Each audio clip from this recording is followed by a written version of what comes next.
Sir, ക്ഷേമനിധി ബോർഡുകളുടെ സ്രോതസ് എന്ന് പറയുന്നത് അങ്ങോട്ട് പറഞ്ഞ പോലെ അംശാദായം, അതുപോലെ തന്നെ നമുക്ക് നിർമ്മാണ മേഖലയിൽ നിന്ന് ലഭിക്കുന്ന സെസ്സുമാണ്.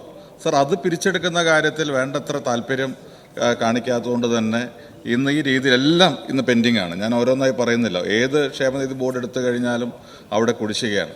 ആ കുടിശ്ശിക നൽകുന്നതിൽ ഇത്തരത്തിലുള്ള ക്ഷേമനിധികൾക്ക് ലഭിക്കേണ്ട അർഹമായ സെസ്സുകൾ പിരിച്ചെടുക്കാനുള്ള തീവ്രമായ ശ്രമം ഗവൺമെൻറ്റിൻ്റെ ഭാഗത്തുനിന്നുണ്ടാവും.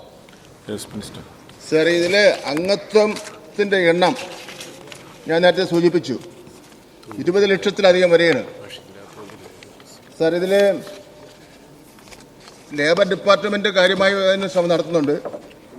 അത് കുറച്ചുകൂടെ സജീവമാക്കുന്നതിന് വേണ്ടിയാണ് തദ്ദേശ സ്വയംഭരണ സ്ഥാപനങ്ങളെ ഏൽപ്പിച്ചിട്ടുള്ളത്.